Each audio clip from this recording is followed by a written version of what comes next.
Pourquoi la bourse fait-elle peur aux Français? Je t'explique.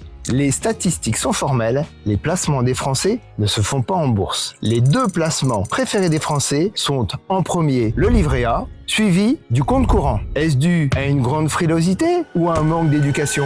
Vous avez entendu parler des emprunts russes? Bon, on va pas remonter aussi loin, mais on a eu d'autres histoires boursières qui ont posé problème aux Français. La première, c'est fin 1987 avec l'entrée en bourse de la société Eurotunnel que commence l'histoire. Avec une ouverture du capital au public à 7,7 milliards de francs, soit à peu près 1,2 milliard d'euros, c'est une réussite. Tous les Français veulent acheter Eurotunnel. Le 6 mai 1994 a lieu l'inauguration du tunnel sous la Manche. En effet, Eurotunnel est la société qui a permis la construction du tunnel sous la Manche. À cette même époque, Eurotunnel est qualifié de machine à cash par ses dirigeants.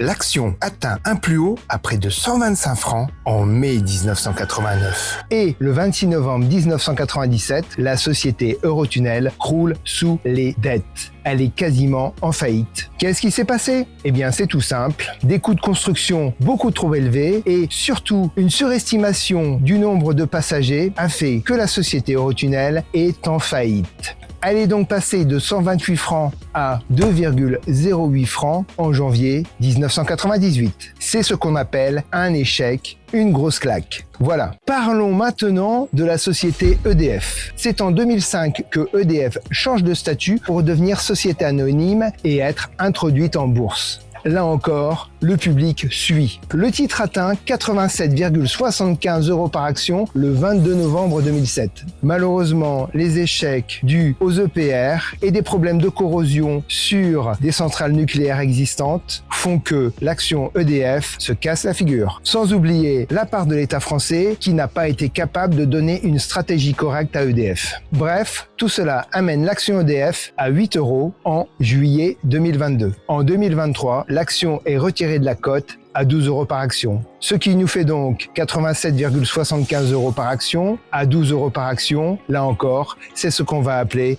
à Guindin une catastrophe, une chute monumentale, un échec absolu. Voilà, ces deux exemples vous montrent pourquoi les Français sont plutôt réticents à placer leur argent en bourse. C'est fini pour aujourd'hui, j'espère que vous avez aimé, moi j'ai adoré. Alors si vous avez aimé, likez et surtout abonnez-vous à l'économie en slip.